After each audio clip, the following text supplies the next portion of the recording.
The following content is provided under a Creative Commons license. Your support will help MIT OpenCourseware continue to offer high-quality educational resources for free. To make a donation or view additional materials from hundreds of MIT courses, visit MIT OpenCourseware at ocw.mit.edu. Okay, let's get started. Why doesn't everyone go ahead and take 10 more seconds on this clicker question?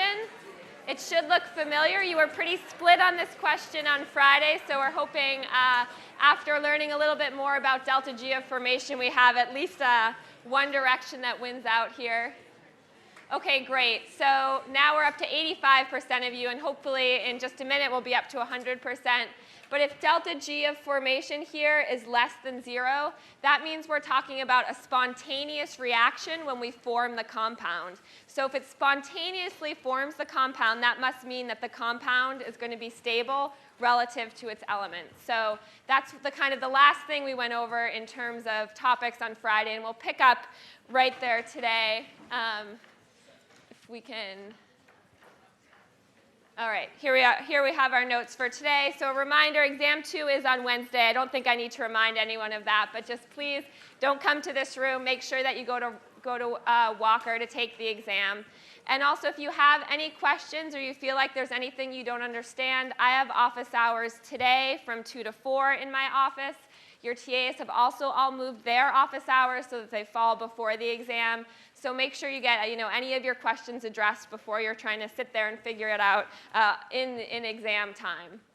All right, so today we're going to pick up where we left off on thermodynamics. So that was talking about free energy of formation. After that, we're going to talk a little bit more about the effect of temperature on spontaneity. We touched upon this on Friday, but we're going to formalize exactly in which cases temperature can or cannot affect whether a reaction is spontaneous or non-spontaneous. Then we're going to look a little bit into thermodynamics in biological systems. 2 examples that I wanted to talk about were ATP-coupled reactions. Those are very important in biology. And also thinking about the idea of hydrogen bonding, we're going to combine our thoughts on bond enthalpies and also our ideas of bonding that we had from thinking about covalent and ionic bonds. All right, so let's finish up first with free energy of formation. So as 85% of you just told me, when we have a case where delta G of formation is less than 0, what we're talking about here is a compound that is thermodynamically stable relative to its elements. So that means we know the inverse as well, which is when we're talking about a case where delta G is now greater than 0, the compound is going to be thermodynamically unstable relative to its elements. So anytime you're looking at delta G of formation, just remember to think about this is just the delta G of a reaction where you're forming a compound. So it should make sense that if it's negative, it's going to be spontaneous, and you're going to have a stable compound here. So we could look at any number of examples. Really, we could pick any compound to look at. But up on the screen here, I'm just putting the compound, the formation of benzene. We've looked at benzene a lot.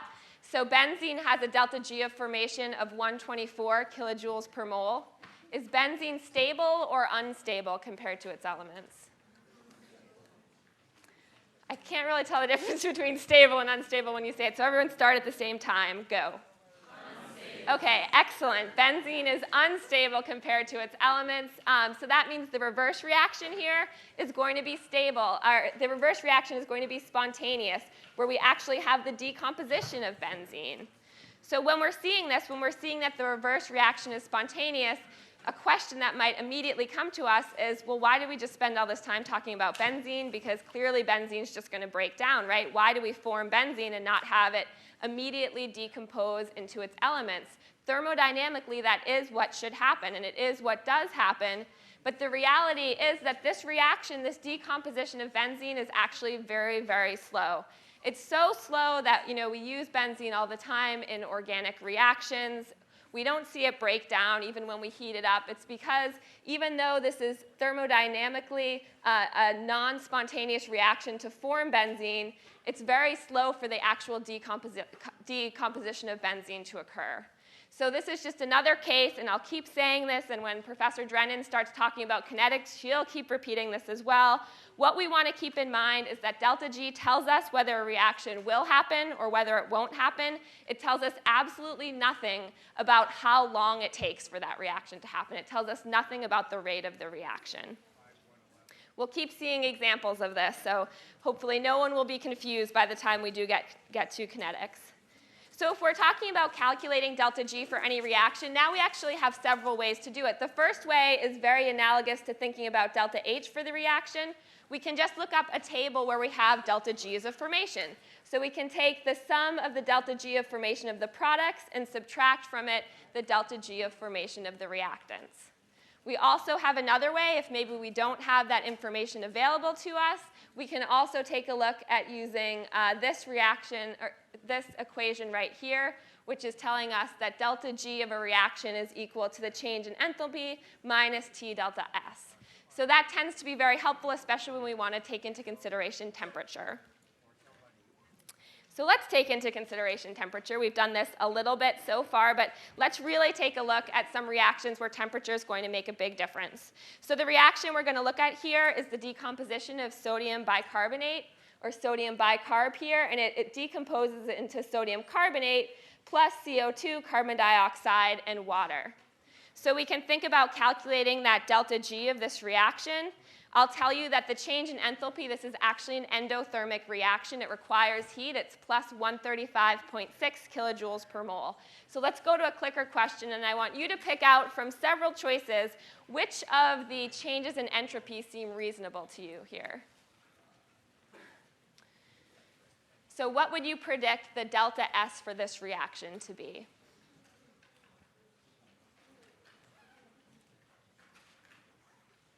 All right, let's do 10 more seconds on that.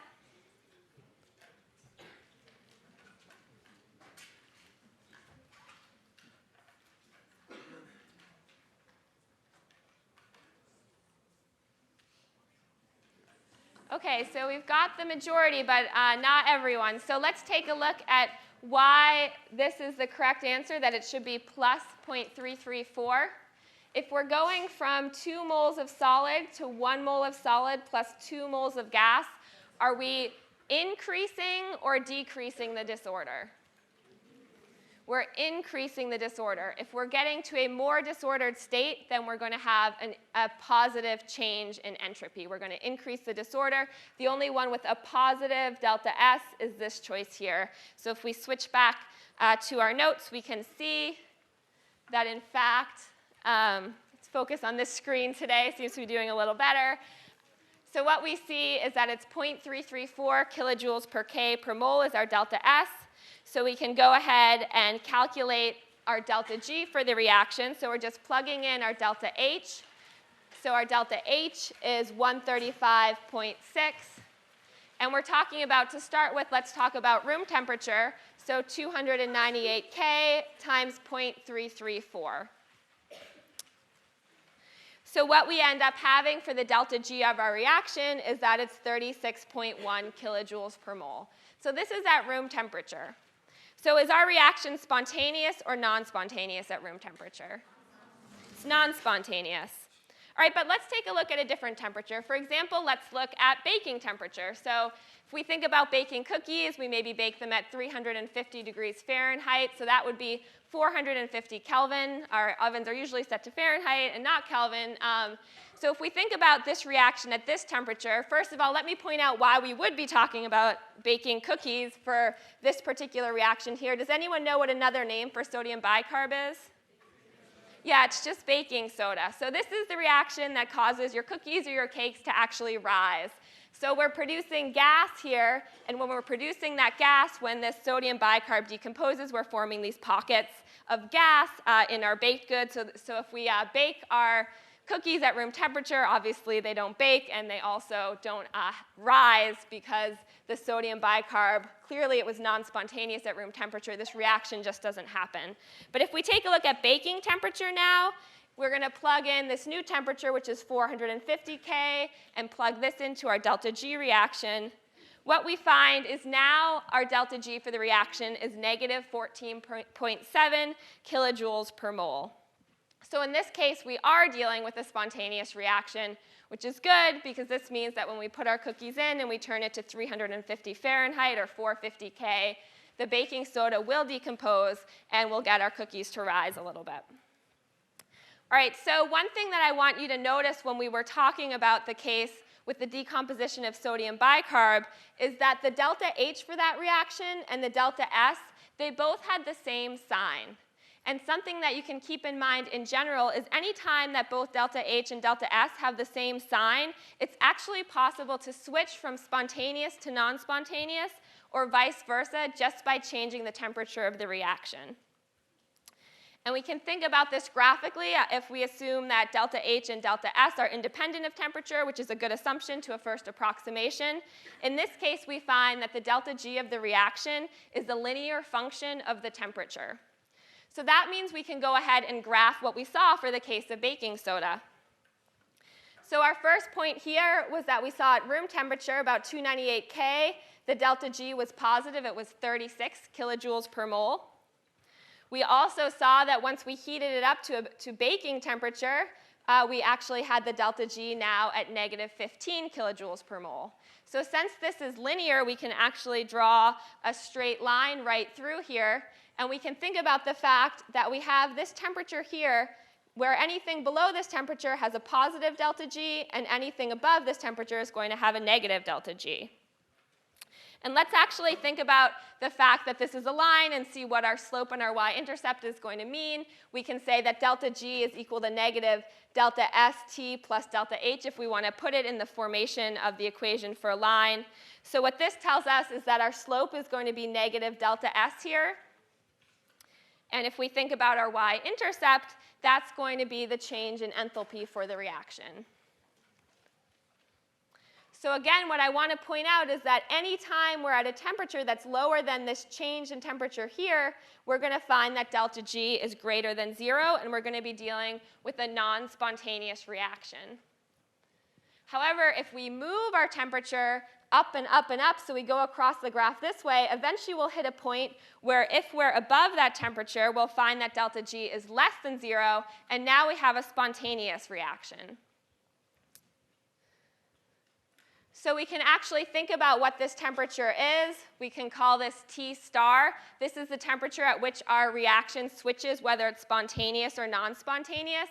And if you're thinking about trying to get a reaction to go, it's very important to be able to calculate what this temperature is. A lot of times in organic chemistry laboratories, they need to heat up reactions. Part of why they do that is kinetics, but the other part is sometimes they need to make a reaction go from being non-spontaneous to spontaneous. So let's think about how to calculate T star, or this change in temperature. So we're talking about this threshold temperature. So we're talking about where delta G is going to be equal to 0. Because if we set delta G equal to 0, we know that anything on one side of that temperature is going to be spontaneous, and the other side is going to be non-spontaneous. So if we do this, we can just rewrite our reaction. Delta G equals delta H minus T delta S. And let's plug in our 0 for delta G there, and now rearrange our reaction so that we're talking about this threshold temperature. So that T star is just going to be equal to the change in enthalpy divided by the change in entropy. So it's very easy for us to calculate. So let's go ahead and do this for the case with baking soda. And for baking soda, what we saw was that delta H was 136 kilojoules per mole. And the change in entropy was 0.334 kilojoules per K mole. And that means if we do that simple division, then what we end up with as our temperature star is 406 Kelvin. So basically what this tells us is if we tried to bake our cookies below 406 Kelvin, they would not rise. If we bake them above 406 Kelvin, they will rise because this reaction is now spontaneous. All right, so this was a case where we had seen that the delta H and the delta S both had a positive value. But let's take a look at what happens when now delta H and delta S are both negative. So we can think about this just by plotting it on our graph. Again, we don't have actual values, but we can think about what the sign should be. So if we talk about our 0 point where temperature is absolute 0, if we have a positive, if we have a negative delta H now, and we're at temperature equals 0, what is delta G going to be? Negative or positive? Yeah, it's going to be negative. So if we have negative delta H and we're at temperature of 0, our S term completely falls out. So we're definitely going to start with a negative delta G. As we increase the temperature higher and higher, at some point that delta S term is going to become greater than our delta H term. So at some point we're going to flip to where the reaction has now a positive delta G. So you can draw this into your graphs on your notes where we're going to start, in this case, if delta H is negative, where delta G starts negative, and then when it hits that threshold temperature, anything above that temperature is going to be positive. So if we had actual numbers, we could plug those into our graph, but we should be able to understand what the general trend is going to be, even in a hypothetical case where we're just dealing with is it positive or is it negative. So what we see is that below this temperature, we have a spontaneous reaction, and above this temperature, we have a non-spontaneous reaction. That was flipped from the case where we had delta H and delta S both be positive. All right, so let's actually summarize what all of our 4 different scenarios could be if we're dealing with delta H's and delta S's. So to start with, why don't you tell me what you think if we have a reaction where we have a negative delta H and we have a positive delta S. Do you think that this will be a reaction that's never spontaneous, always spontaneous, or will this be one of these cases where the spontaneity depends on temperature?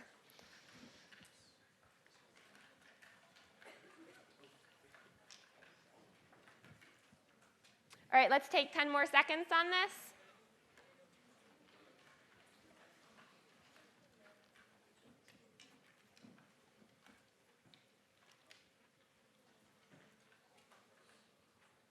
Okay, great. So most of you got it. So let's go back to the slides and think a little bit about why this is. So this case is always spontaneous because in this case we have a negative delta H, which contributes to a negative delta G, and a positive delta S, but since the equation says minus T delta S, that means a positive delta S is also going to contribute to a negative delta G. So regardless of what the temperature is, we're going to have a spontaneous reaction.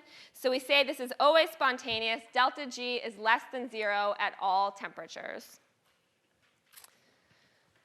All right, so let's look at the reverse case here where delta H is now greater than 0 and delta S is less than 0. Is this always, never, or sometimes spontaneous? Nope. So this is going to be never spontaneous in this case. So for the same reason, because delta H is greater than 0, that contributes to a positive delta G, and delta S being negative also contributes to a positive delta G. So we'll say again that this is delta G is greater than 0 at all temperatures. All right, so now we have a case where delta H is greater than 0 and delta S is greater than 0 as well. Is this going to be always, never, or sometimes spontaneous? Sometimes, good. So even before thinking, you can just remember if the signs are the same, we can have a dependence on temperature here. So what we find is that this is sometimes spontaneous. So we can think about when this happens. Would it be when the actual temperature is greater or less than that threshold temperature? All right, so I heard a lot of people say greater than. It's greater than, because when it's greater than that threshold temperature, that means that the delta S term is the one that's going to actually sort of take over. It's going to be at some point greater than the delta H term. The delta H is going to be making the delta G positive. That means it would make it non-spontaneous. But once delta S gets large enough, that's going to override, and now we're going to have a negative delta G only when the temperature is above that threshold temperature. So similarly, when we see that delta H is negative and delta S is negative, this is also going to be sometimes spontaneous, and specifically it will be spontaneous, or delta G will be less than 0 when the temperature is less than that threshold temperature.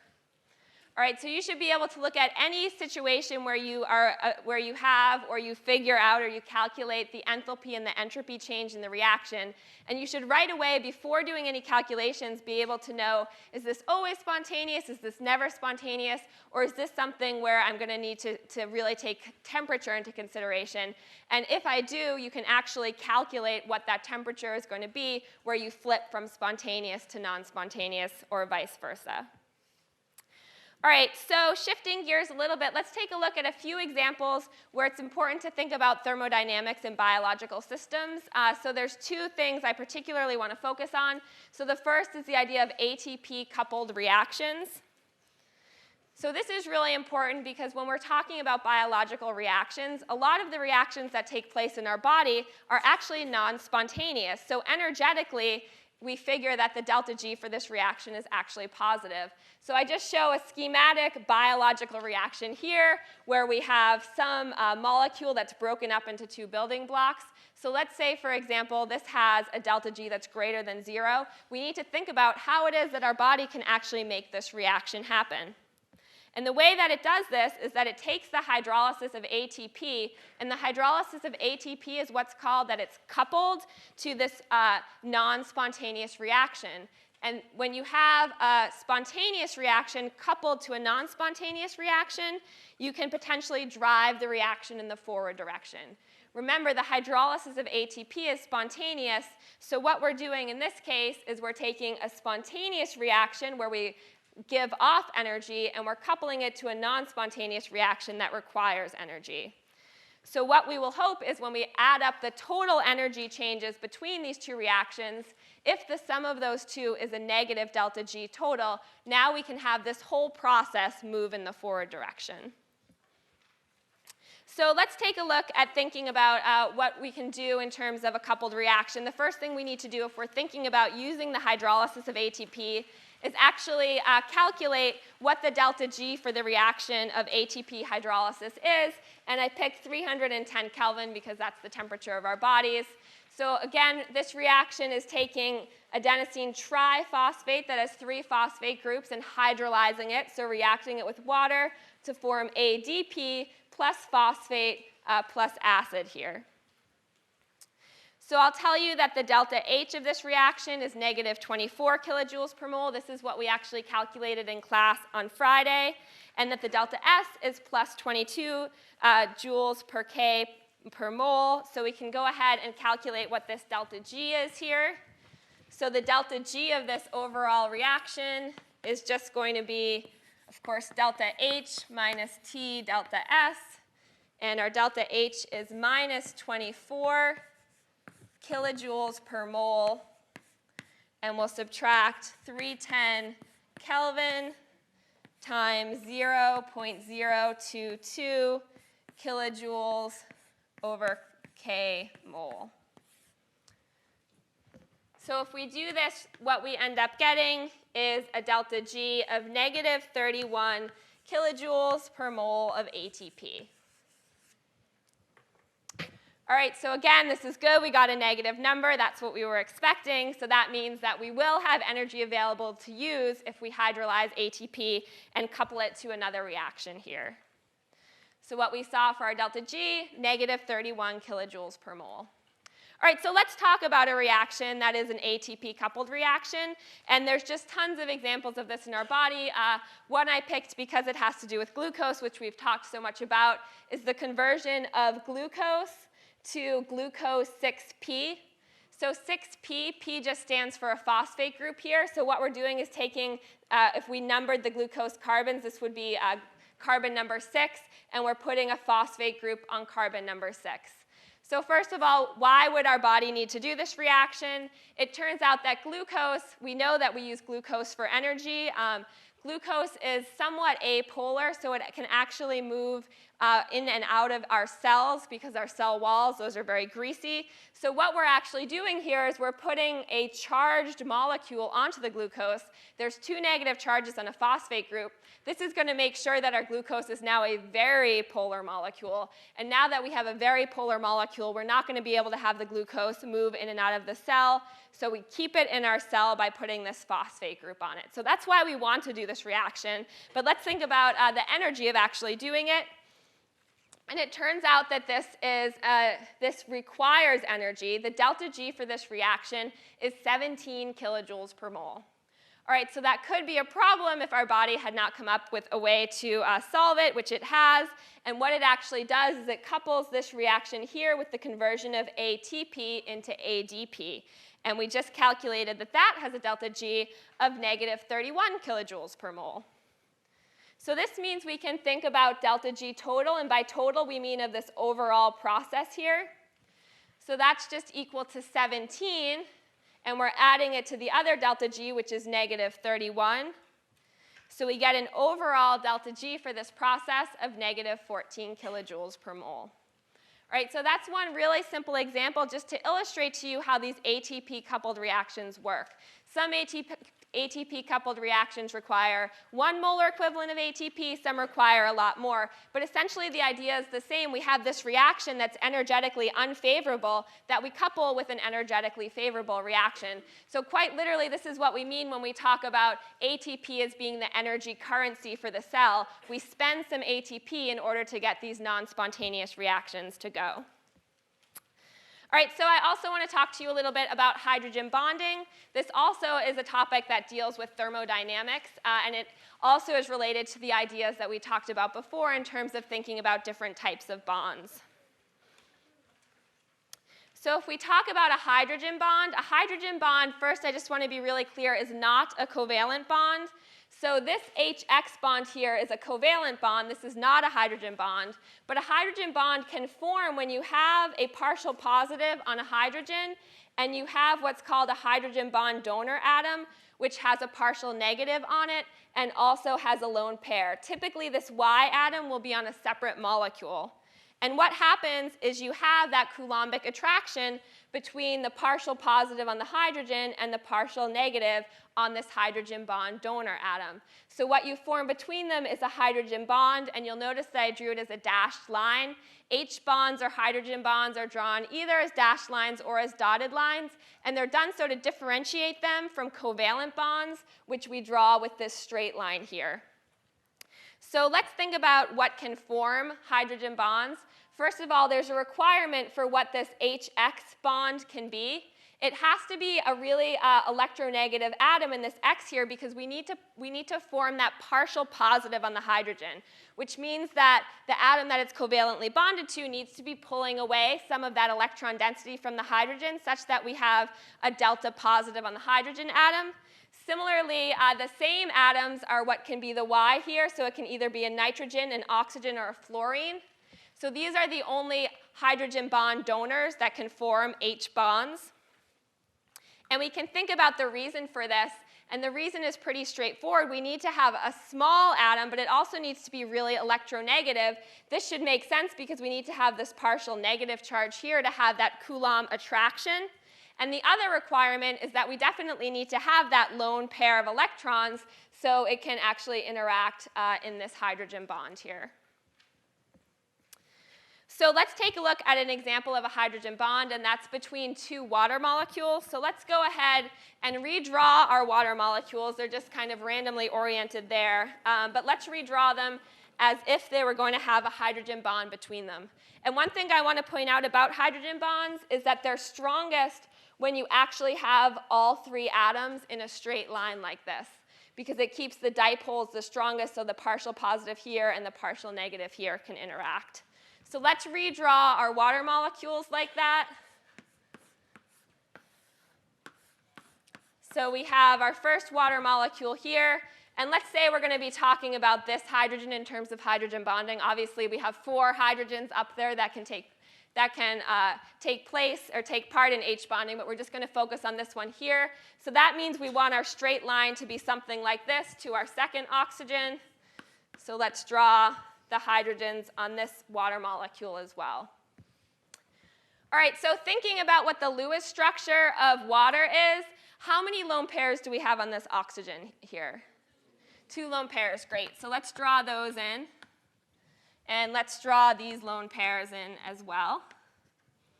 All right, and we're going to be talking about these 2 atoms in terms of our hydrogen bond. So does this have a delta plus or a delta negative on it? Delta plus. So this is a polar bond here, this OH bond. So we have a delta plus on our hydrogen, and we have a delta minus on our oxygen. So these also have delta pluses, of course, and this also has a delta minus. So because these 2 can interact and they're lined up to do so, what we can do is we can draw a hydrogen bond right in between this hydrogen and this oxygen atom here. So again, I pointed out that in fact, hydrogen bonds are not as strong as covalent bonds. Since they're not as strong, if you remember thinking about the relationship between bond strength and bond length, would you expect a hydrogen bond to be longer or shorter than a covalent bond? Good, okay, it should be longer here. So this is our longer bond because it's our weaker bond. They're not held together as tightly. All right, so this is an example of an intermolecular hydrogen bond. It's between two different molecules. Hopefully you can also see that if we're focusing on any single one water molecule, we could also form hydrogen bonds between other water molecules with either of these two hydrogens as well, and also with our other lone pair here. So any water molecule can actually form 4 different hydrogen bonds.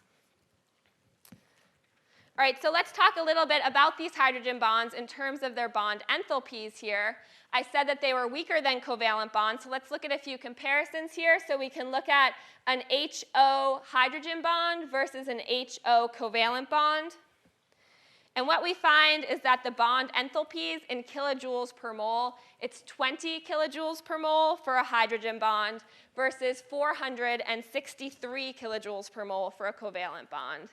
So we're not talking about just a little bit weaker. We're talking about much, much weaker for the hydrogen bonds here. Similarly, if we look at nitrogen, for nitrogen-hydrogen bonds, if we have an OH bound to a nitrogen, that's 29 kilojoules per mole. If it's an NH hydrogen bond to a nitrogen, that's 14 kilojoules per mole. And if we're talking about an HN covalent bond, now we're talking about 388 kilojoules per mole. All right, so again, what we see in these cases is that the hydrogen bonds are much, much weaker. They tend to be as low as 5% of what the covalent bond is. So this is actually much weaker than any kinds of bonds we have within molecules, but it's also the strongest type of bond that we can have between two different molecules. And one thing that you find, as in the case of water, is when you have lots of hydrogen bonds between molecules, it changes the property of, for example, water here. It makes the boiling point much, much higher than you might expect if you looked at the other properties, because you have to actually break apart all of these individual hydrogen bonds. And even though it's not that much energy for one individual hydrogen bond, once you get a huge number of hydrogen bonds, you're talking about huge energies here. So let's look at some examples of where we see hydrogen bonds in biological processes. First, thinking about proteins, they're absolutely hugely important in proteins. And in proteins, we're talking about a molecule that's so large that you don't just see H bonds in between two different molecules. What you actually see is what's called intramolecular hydrogen bonding, so hydrogen bonding within the protein molecule itself. And hydrogen bonding is incredibly important. It, in fact, is the shape of a protein, which I'm just showing an example here, histidine diacetylase. And the histidine diacetylase molecule actually has just countless hydrogen bonds in here, and the hydrogen bonds largely govern the shape of the molecule. So if you're thinking about any protein that has a shape, so for example, we see these ribbon structures here, they're called alpha helices. You can see some arrows which are just like a sheet structure or beta sheets. That actual shape is stabilized and formed in the first place by just many, many hydrogen bonds within the protein being in a correct orientation that allows for this particular shape to be stabilized. And we know that shape is so important when we're talking about proteins, and that's because the actual shape of the protein governs the interaction with other proteins or other small molecules. The shape of the protein is very important in terms of positioning the molecule or the specific atoms that are involved in the chemistry that the enzyme carries out being in the correct position. So hydrogen bonds are very important in terms of proteins. We can also think of them in terms of sugars or polysaccharides. This is a nice dramatic example. Thinking about the structure of a protein is a very microscopic way of thinking about hydrogen bonding. If we want to take it to the macroscopic level, we can talk about H bonding in trees. So if we're talking about trees are made up, a major part of a tree is the polysaccharide cellulose. So that's shown right here. Cellulose is a chain of glucose molecules linked together. It can be as many as 1,000 or more glucose molecules linked together covalently. But what actually happens to those individual chains is that if you look at this picture here, all those dotted lines are actually hydrogen bonds. So the individual molecules are in a much larger chain of hydrogen bonded molecules, and they're incredibly rigid. You have so many hydrogen bonds that now it takes a huge amount of energy to break all of these. So that accounts for why wood is such a hard, solid material. And also, I mean, for any plant, and tree obviously is the most dramatic, the structure of a tree, the macroscopic structure, can be explained by hydrogen bonding. It's hydrogen bonds that keep all of those molecules together in the forest and in trees. All right, so that's proteins, that's thinking about sugars. We can also talk about the importance of hydrogen bonding in DNA. So if you think about the characteristic DNA double helix, hydrogen bonds, we have in a double helix, we have 2 strands of DNA that you can see are intertwined here. And those 2 strands are actually held together by hydrogen bonding. So specifically, it's hydrogen bonding between what are called complementary bases within the DNA. So for example, if we look at guanine and cytosine here, you can see that there's several places when they're lined up like this where we can have hydrogen bonds. So in terms of thinking about how these 2 molecules are lined up, how many H bonds would you expect between these 2 bases? Yeah, so it's lined up that there are 3 that can form here. So we have an OH hydrogen bond, an HN, and then an HO hydrogen bond that can form. So the other set of complementary base pairs are AT base pairs. And if you look at the way these are lined up here, how many hydrogen bonds can form between A and T base pairs? Yep, so it's 2 that we can form here. We have 1 between the HO, 1 between the NH. And you see that we've lost this nitrogen, this NH group here. And first of all, this would be too far apart anyway for a hydrogen bond. But we can't have a hydrogen bond form when we have a carbon H. Remember, it has to either be a nitrogen or an oxygen or a fluorine, because those are the atoms that are going to pull away enough electron density from the hydrogen to give it the partial positive charge that it needs. So in terms of thinking about DNA, this is a really neat case to consider the actual thermodynamics or the bond enthalpies of the hydrogen bonds, because of course DNA does not always stay in its double helix. When we're talking about transcription, we actually need to unzip or separate this helix into its 2 strands so each individual strand can be copied. So it's really important that hydrogen bonds are strong enough to hold the DNA double strand together, but that they're not so strong that when you actually pull the hydrogen bonds apart to open up the double strand, that you don't want to break all of the covalent bonds in DNA as well. All right, so that's all we're going to say in terms of thinking about thermodynamics in biological systems. Hold on a sec. We have plenty of time left. I want to go over a few clicker questions. I didn't want to give you too long a set of notes because we're switching over to Professor Drennan's going to start lecturing on Friday, so I thought maybe I shouldn't have to have her finish up with my notes. So Professor Drennan will continue talking about thermodynamics and thinking about equilibrium, and then she'll transition that into talking about kinetics. So that's actually what's going to start happening after the exam on Wednesday. But let's take a look, since we do have a little bit of time left, at a few clicker questions, just to make sure everyone has caught what we've gone over so far, and a few reviews for the exam. And I will have this clicker question or one of the ones following be a clicker question quiz, so make sure you are still answering these questions here. So the first one covers what we went over today, so I want you to tell me, and try to not look back in your notes for this, for a reaction where you have a positive enthalpy and a negative entropy change, would you expect this reaction to be never, always, or sometimes spontaneous? So let's take 10 seconds on that. That should be pretty fast.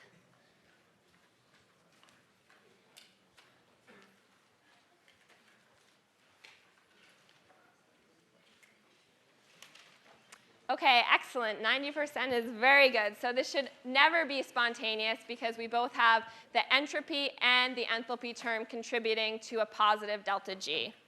All right, let's shift gears to a couple questions that are review for the exam. So hopefully these will all be very straightforward for you now.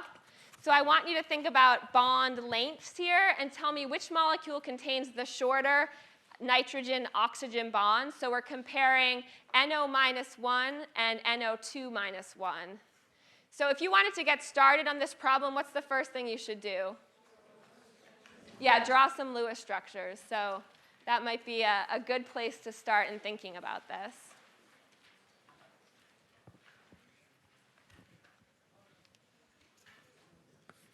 So I'll do that up here as well, but don't look if you want to try it on your own. Remember, the quiz points come for answering, not for getting it right. So try doing it on your own here.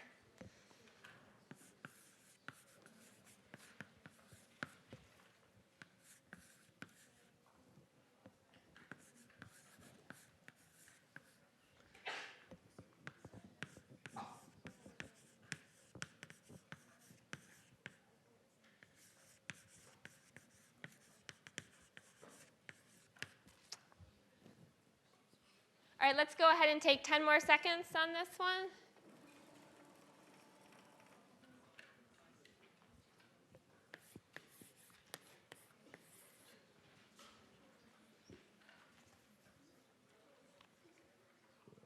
OK, hold on. Don't show the correct answer. You know what? We're going to re-poll and give you a little bit more time to see if we come to a consensus here. So let's take another 30 seconds or so on this while I finish drawing these up here.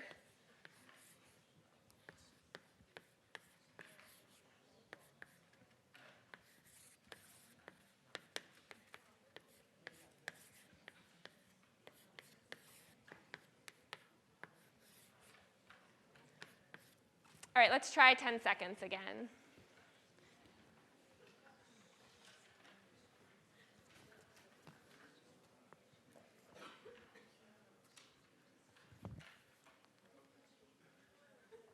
OK, good. So we've got 81% have it correct that in the NO minus 1 bond here, this is going to be a double bond. What's that? No, it would be a double bond here. So if you follow just the Lewis structure rules and you go ahead, you'll find that we end up having 4 bonding electrons available. So you can just go ahead and plug those in, and you end up with this many left. If we had a triple bond, then we would end up having more bonding, or we would end up using more electrons than we have available for bonding here. All right, so we have a double bond in the case of NO. What is this bond that we have here? Yep, so it's actually a 1.5 bond. What is this bond that we have here? 1.5 bond. All right, so we have 2 1.5 bonds in this case. How come these are 1.5 and not, for example, a double bond? Great, so that's the key. Even though we have double bonds in each of these structures, in this case here, we have resonance, so it turns out to be, in fact, 2 1.5 bonds. So since this is the double bond, it's going to be the stronger bond. Since it's the stronger bond, it's also going to be the shorter bond. So make sure you can make those relationships between bond strength and bond length, and thinking about if you have resonance or you don't have resonance in a particular situation. All right, let's try one more clicker question here. We'll have this be the last one for you. So this is one that hopefully you'll all get right because we've gone over this again and again, both in class and recitation. So let's talk about the hybridization of the specific carbon and oxygen atoms in ATP. So I want you to go ahead and tell me what these hybridizations are for these 2 atoms.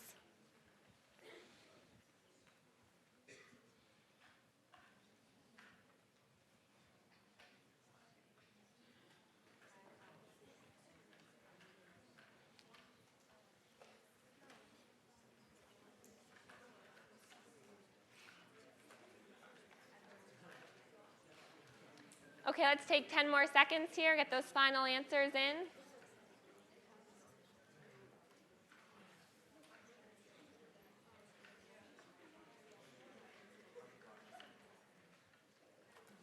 OK, good. So 83% of you got this. Let's take a look at why. So carbon A is bonded to 3 things, but it is bonded to no lone pairs. So we need to have it be 3 hybrid orbitals, so it's sp2. And oxygen is bonded to 2 atoms plus 2 lone pairs, so we need 4 hybrid orbitals, or sp3. All right, so this was your quiz question. So as long as you answered it, you got your quiz points for today. And you can get going a little bit early today and finish studying for this exam.